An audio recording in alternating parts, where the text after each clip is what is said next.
So because I stupidly cannot go live still on my own device, in my own house, on my phone, but I go get my laptop and do it, I'm going to have to make this video an actual video. So while we're all stuck in our respective places, I figured I would do a small video about some of the additional technology that we have going on inside of our basement that makes this whole situation a little bit better. So behind me, hey Google, turn off front light, is a 140-inch screen, which you guys might have seen before. That I talked about this wonderful projector that's up here briefly in another video, but behind the screen behind me, that's actually correct. Hey Google, turn on screen lights, is a wall of speakers. And the wall of speakers are all JBL. There are JBL in the ceiling, right here. There's a JBL right there, back there, back there, back there. And behind this wall are 3 LCRs, all matched. They have the G734 JBL speakers. 734. Yep, 743. Something close to that. Check out AVS for them. Down below are the 2 Synthesis S1Ss. They are 18-inch subwoofers. And they are flanking twin JBL 2226. They are the J's, unfortunately, so they are 16 ohm each, making this an 8 ohm enclosure. And on the outside edge, there are 2 additional 2226 H's that are out there as well to support the main here. So I have 2 channels of subwoofers. The 18s are on their own channel, and then the 15s are all on their own channel as well. So in theory, because of power, I'm driving these middle guys a little less hard than I am the outside guys, but that's fine. The output is way beyond. But they're balanced and crossed over. The 18s do things basically under 40 hertz. Anything above 40 hertz, then it goes to the 15s.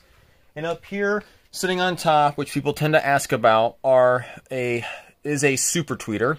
They're on each of the LCRs. The super tweeters up here are crossed over at 6,000 hertz. However, the main tweeter or compression driver, the 2416 that's in here, which is the same thing that's in a 3637? Yeah. The equivalent home theater or theatrical theater speakers in here. So this is simply adding to that, adding a little more high-end definition. That's the crossover, a Dayton crossover that's powering that off of the speaker. So the outside, the surrounds, these guys are 15-inch coaxials from the early 90s. These speakers were only actually made in 1 year, in 1990, and that's it. That's all they've been made. And there are 4 of them for our main surrounds in the back and over there. We have 2 more of them for backup purposes because they are hard to replace. They don't show up all the time. If we want one, we have to get it. If it gets damaged or hurt, you have no choice. The main cone, you can't replace it for the woofer. It just doesn't. There's a replacement part, but obviously it doesn't exist anymore. It's 30 years old, which is kind of shocking. My main LCRs are 30 plus years old. The speakers down below are probably the youngest speakers. The subwoofer end are the youngest in my whole setup, outside of potentially the 8-inch coaxials that are up here, the 328s. The Control 328s, they are probably the most reasonable, is new. You can get these new still, definitely. Those speakers out there, you can forget the drivers. The 2226s for sure, and the 2242s, I'm pretty sure the 18s you can definitely get, I'm sure newbies. They're still considered current. And that's in here. So now what is powering all this is the next great question. How does this all work? So there are speaker wires running through the whole ceiling to everything that's out there and stuff behind this wall. So we have this wall right here that goes to the screen. It's where all the speakers exist in this kind of buffered area right here. And then back here, behind the wall, we have a workspace, a whole nother zone. And underneath our stairs to our basement is what my wife lovingly calls the Harry Potter room, which is full of random decorations for different holidays, and this rack right here. This rack right here is what powers pretty much everything. So I will start from the top. At the top, we've got our cable modem. We have our router, which is an ASUS OnHub. We have 3 of them in the house, which powers our internet. we have a switch. Here, I'll throw on some more light even. We have a 48-port Cisco switch from 2006. It's actually a gigabit switch, so it's ridiculously good. We have no problems with it. Granted, we're not using it very much. There's like only a couple ports in the front of it currently used.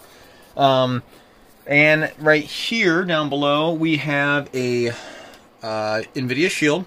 We've also got a home run, HD home run, and that's connected into our PLEX server. I'll get to that in a second. It's going down there. And in front of this, we have a UHD Samsung Blu-ray player right here, which we use, but really it's getting used now only for, trying to migrate it, only being used for 3D movies, which is kind of moot, because you don't need it for 3D movies, again, with the Plex situation. Below it is the main driver, our preamp, the RZ series, our AV controller, which is the PR RZ5100. This allows us to get our full ATMOS, at least prior to the high-end $5,000 guys from Emotiva and from, what's the other one? Monoprice. I'm not going to spend $5 grand right now. Actually, this is now approximately, there's some dust, is approximately 2.5 years old, but it's still one of the top-end guys, even though they discontinued producing it. I don't know what's going to happen, how they're going to replace this. We'll find out, but currently this one supports 7.1.4, so effectively the best you can get out. Yes, it's not IMAX Enhanced certified or any of that, but I don't think that matters. You guys can correct me if you think I'm wrong, but I think I'm still getting full HDR, full 4K, as good as it gets. It's just not certified.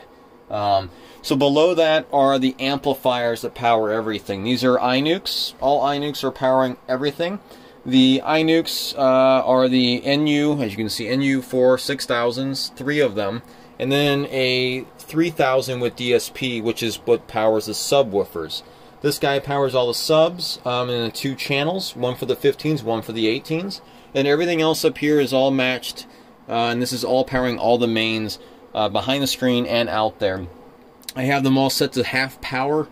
I don't need all the power. I would probably blow up everything out there if I try to push all that to them. I don't think that would work or be a good idea.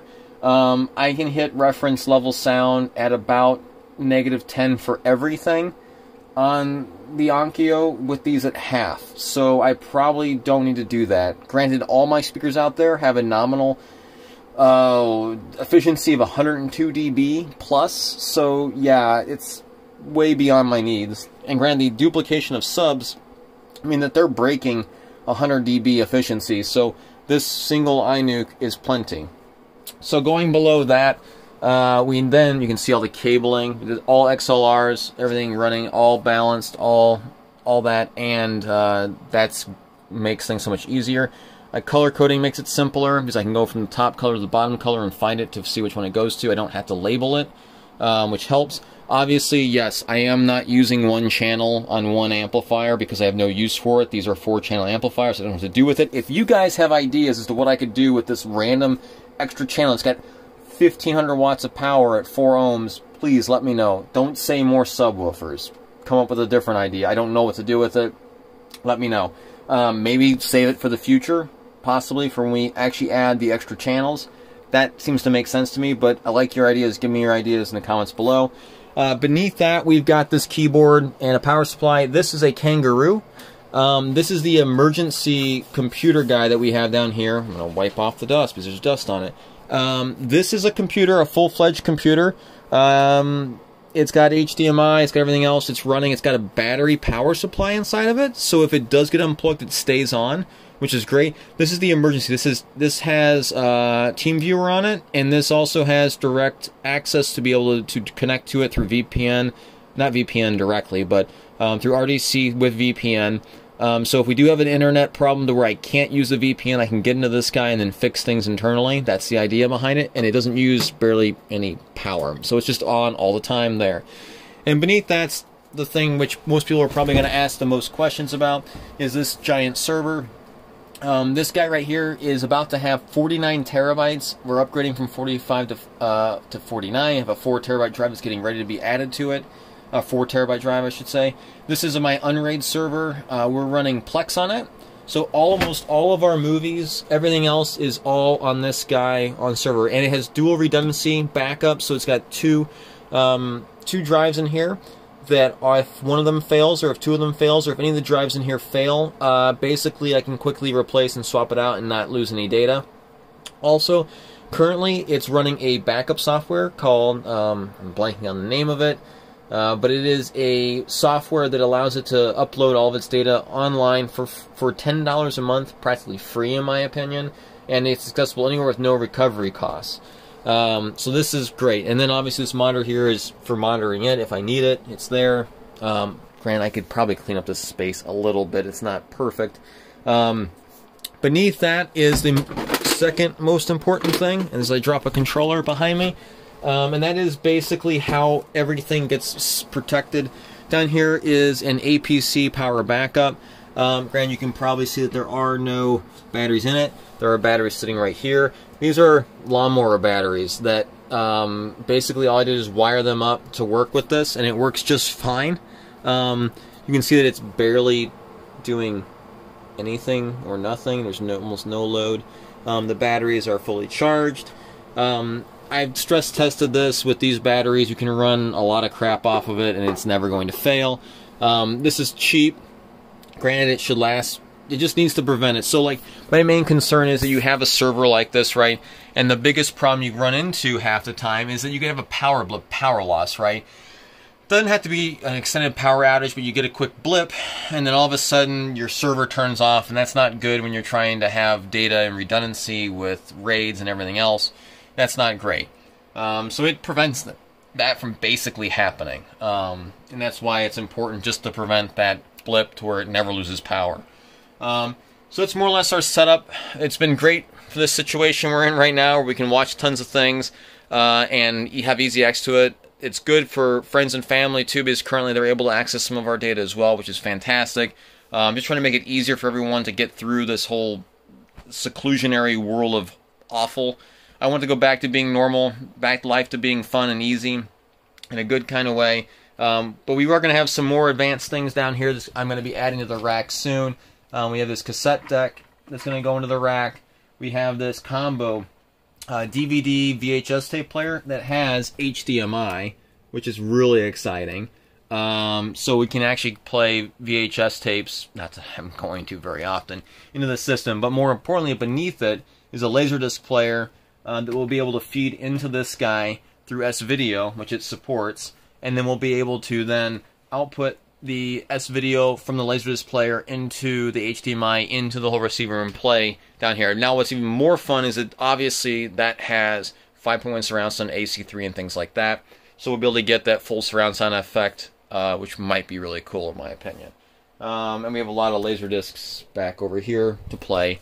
So it should be fun. So if you guys have questions, comments, throw them down below, please. Hit me give me the like button, please.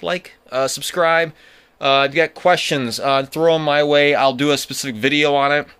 There's a lot of extra free time right now, and please, enjoy the time you have. Take advantage of this, and don't treat it as something awful. Try to find a good excuse to do something you wouldn't have done otherwise, or do things that you want to do sooner rather than later. And sometimes being at home is the best time to be creative. So be creative, people. Be safe, have fun, and I'll see you in the future.